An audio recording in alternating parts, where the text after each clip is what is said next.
Halo anak-anak, Assalamualaikum warahmatullahi wabarakatuh. Kembali lagi dengan kelas 5A dengan tema 2 subtema 1 pembelajaran 3. Oke, kita akan memulai pembelajaran hari ini dengan mengamati terlebih dahulu sebuah gambar yang sudah Bu Rizka tampilkan, di mana pada gambar tersebut kita bisa mengamati adanya aktivitas. Kira-kira ada yang bisa menjelaskan itu merupakan aktivitas apa ya? Oke, pada gambar tersebut adalah terdapat aktivitas penanaman pohon, di mana tujuan dari penanaman pohon ini adalah upaya menjaga lingkungan sekitar dengan cara menanam pohon, ya, itu sebagai bentuk tanggung jawab masyarakat. Dengan menanam pohon, tentu kita akan membuat kehidupan kita lebih baik. Oksigen kita menjadi lebih banyak, sehingga paru-paru kita menjadi sehat. Dan tentu pohon merupakan makhluk hidup yang memberikan banyak manfaat bagi manusia dan lingkungan sekitarnya. Nah, tahukah anak-anak bahwa Indonesia itu sebagai paru-paru dunia? Indonesia dikatakan sebagai paru-paru dunia karena Indonesia terdapat hutan yang sangat luas, di mana daun-daun di hutan mengeluarkan oksigen yang berlimpah, sehingga oksigen merupakan unsur yang sangat penting bagi kehidupan. Setiap hari kita hirup, ya, tanpa sadar kita membutuhkan oksigen. Namun kita sering melihat di berita ataupun di banyak media sosial, kita juga mengamati bahwa terdapat adanya kegiatan-kegiatan yang dapat merusak hutan kita. Contohnya kebakaran, namun kebakaran yang sengaja, atau penebangan pohon yang dilakukan secara liar. Nah, itu merupakan kegiatan-kegiatan yang sangat merugikan. Nah, dalam hal ini pemerintah bersama dengan rakyat berusaha mengurangi kerusakan hutan. Salah satu upayanya yaitu dilakukan dengan cara menanami kembali pohon di lingkungan. Nah, coba anak-anak sekarang amati di lingkungan rumahmu, apakah anak-anak mendapati pohon di sekitar rumahmu? Jika tidak, Bu Rizka sarankan kalian untuk menanam pohon, ya, sebagai upaya untuk memberikan dampak yang positif kepada lingkungan sekitar kita. Nah, oke. Nanti anak-anak silahkan tulis di kolom komentar. Ayo, silahkan cari tanggal berapa diperingati sebagai hari menanam pohon, ya. Silakan anak-anak nanti tuliskan di kolom komentar, ya. Akan Bu Rizka pilih satu siswa nanti, ya. Bu Rizka akan pilih, kemudian nanti akan Bu Rizka berikan bingkisan yang menarik pada evaluasi yang akan Bu Rizka lakukan pada minggu depan. Oke. Nah, kita lanjutkan lagi, ya. Nah, presiden kita ini sering melakukan upaya-upaya di setiap instansi, baik instansi kesehatan, kemudian swasta, pendidikan, maupun yang lainnya untuk melakukan penanaman pohon. Nah, pohon yang ditanam pun bermacam-macam, termasuk pohon-pohon yang buahnya sering kita makan. Nah, kita juga dapat ikut berperan serta untuk mengembalikan paru-paru dunia. Menanam pohon tidak hanya dilakukan di hutan. Kita dapat menanam pohon di lingkungan sekitar kita. Semakin banyak pohon di lingkungan kita, semakin banyak pasokan oksigen bagi kehidupan manusia.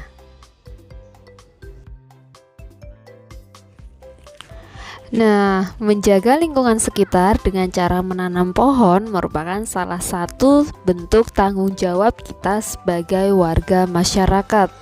Semua warga masyarakat mempunyai tanggung jawab dan menciptakan kenyamanan dan keamanan lingkungan tempat tinggalnya. Oke, sekarang kita akan mengamati pengertian tanggung jawab terlebih dahulu. Tanggung jawab merupakan sikap terpuji yang hendak dimiliki setiap individu. Sikap tanggung jawab mencerminkan nilai karakter setiap individu.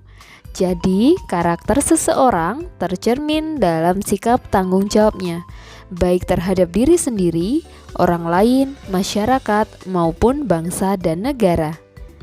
Apa makna tanggung jawab? Dan apa saja jenis tanggung jawab sebagai warga masyarakat? Samakah tanggung jawab dengan hak dan kewajiban sebagai warga masyarakat? Lalu, orang yang bertanggung jawab dapat dikatakan sebagai orang yang berkarakter? Nah, coba anak-anak amati pada diri sendiri. Apakah anak-anak sudah mencerminkan sikap tanggung jawab dalam diri setiap individu? Ayo coba diamati ya. Oke, kita sekarang mengamati pengertian lebih lanjut dari tanggung jawab. Nah, tanggung jawab merupakan salah satu nilai karakter bangsa yang diharapkan tertanam pada setiap individu, terutama peserta didik. Siapa itu peserta didik? Ya, peserta didik itu adalah siswa-siswa di seluruh Indonesia, terutama juga siswanya Bu Rizka, oke? Siswa kelas 5A. Nah, tanggung jawab adalah sikap dan perilaku seseorang untuk melaksanakan tugas dan kewajibannya yang seharusnya dia lakukan, baik terhadap diri sendiri, keluarga, masyarakat, maupun lingkungan alam, lingkungan sosial, dan juga lingkungan budaya dan negara maupun Tuhan Yang Maha Esa, ya. Sedangkan menurut Kamus Umum Bahasa Indonesia, tanggung jawab adalah keadaan wajib menanggung segala sesuatunya. Setiap individu mempunyai tanggung jawab, karena tanggung jawab bersifat kodrati, yaitu menjadi bagian dari kehidupan manusia. Jadi setiap individu mempunyai tanggung jawab. Tanggung jawab setiap individu meliputi berbagai jenis sebagai berikut. Nah, kalau anak-anak, bentuk tanggung jawabnya adalah menyelesaikan tugas, melihat video yang Bu Rizka sampaikan. Itu adalah bentuk tanggung jawab yang dilakukan oleh siswa yang saat ini kita sedang dalam keadaan pandemi, ya. Oke, sekarang kita lihat yang pertama, yaitu tanggung jawab terhadap diri sendiri. Jadi Bu Rizka juga harus punya tanggung jawab terhadap diri Bu Rizka sendiri, ya. Jika Bu Rizka bersekolah, maka tanggung jawab Bu Rizka adalah menyelesaikan sekolah. Kalau Bu Rizka memiliki tugas, maka tanggung jawab Bu Rizka adalah menyelesaikan tugas tersebut. Nah, sekarang kita lihat tanggung jawab terhadap diri sendiri menuntut kesadaran setiap orang untuk memenuhi kewajibannya sendiri dalam mengembangkan kepribadian sebagai manusia pribadi. Nah, dengan demikian bisa memecahkan masalah-masalah kemanusiaan mengenai dirinya sendiri. Nah, di sini dapat anak-anak lihat contohnya Evi. Ya, Evi mendapat pekerjaan rumah dari Bu Guru yang harus dikumpulkan esok hari. Akan tetapi, Evi justru menghabiskan waktu untuk menonton acara televisi. Atau kalau anak-anak sekarang banyak dihabiskan waktunya untuk mabar, untuk lihat TikTok. Nah, itu coba anak-anak amati apakah itu juga terjadi dalam diri anak-anak. Nah, kalau dalam diri Evi, ternyata Evi tidak mengerjakan pekerjaan rumah, sehingga esok harinya Evi ditegur oleh Bu Guru dan Evi mendapatkan sanksi.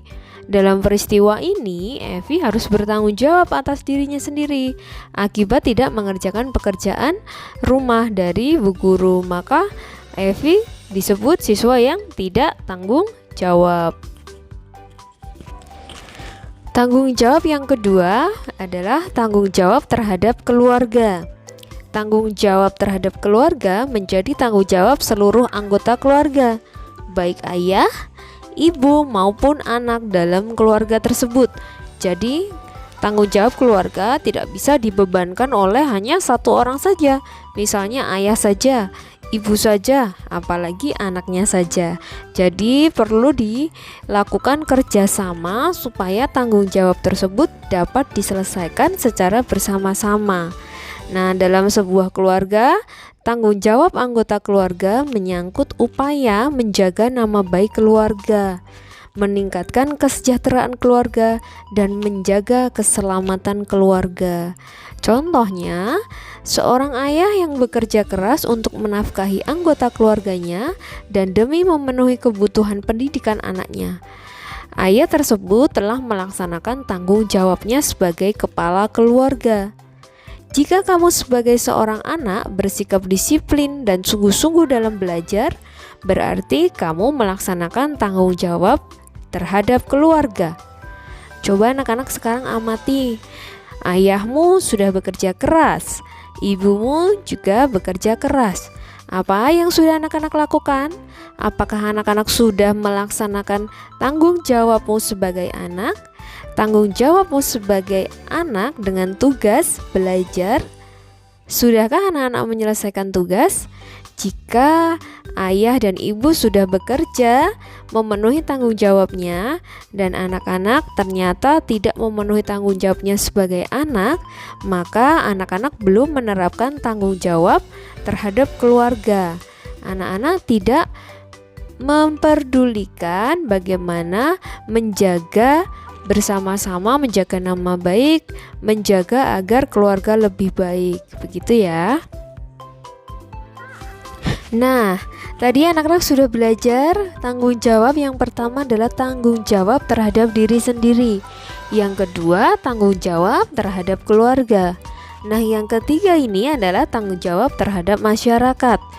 Nah, anak-anak perlu mengetahui bahwa tidak ada seorang pun yang bisa hidup sendiri tanpa bantuan orang lain. Ya, seperti yang pernah Bu Rizka rasakan ketika Bu Rizka sedang terpapar COVID-19, Bu Rizka juga merasakan bantuan dari tetangga-tetangga. Jadi Bu Rizka tidak bisa hidup sendiri. Hal ini sesuai dengan kedudukan manusia sebagai makhluk sosial. Atas dasar kebutuhan ini, seseorang melakukan komunikasi dengan orang lain sehingga terbentuklah masyarakat. Dalam sebuah masyarakat, setiap anggota mempunyai tanggung jawab ikut serta menjaga kelangsungan hidup warga masyarakat. Oleh karena itu, segala tingkah laku dan perbuatan setiap anggota masyarakat hendaknya dapat dipertanggungjawabkan kepada masyarakat. Contohnya, dalam menggunakan masker, kita tidak hanya melindungi diri kita dari virus, tetapi juga sebagai bentuk tanggung jawab menjaga kesehatan antar warga. Nah, apakah anak-anak sudah menggunakan masker ketika beraktivitas? Gunakanlah masker ya, tetap patuhi protokol kesehatan.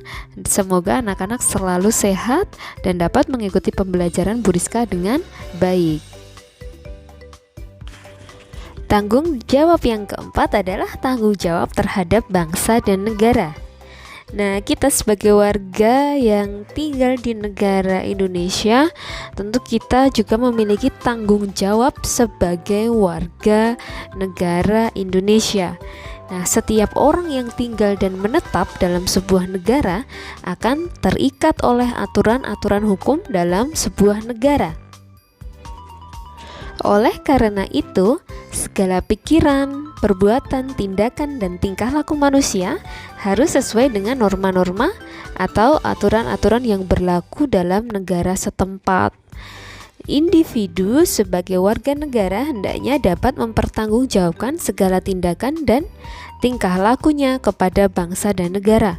Contohnya, anggota tim nasional bulu tangkis Indonesia ya, yang terus berusaha sekuat tenaga untuk mengharumkan nama bangsa Indonesia, karena atlet-atlet tersebut memiliki tanggung jawab untuk memberikan nama baik, mengharumkan nama baik bangsa Indonesia di mata dunia ya. Jadi itu bentuk tanggung jawab para atlet.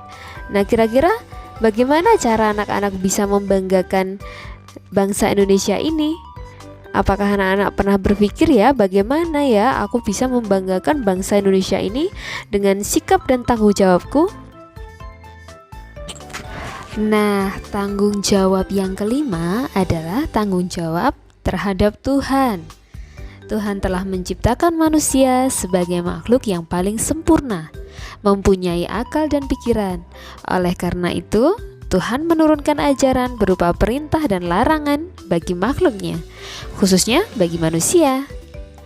Manusia bertanggung jawab untuk beribadah, menjalankan perintah Tuhan dan menjauhi larangannya.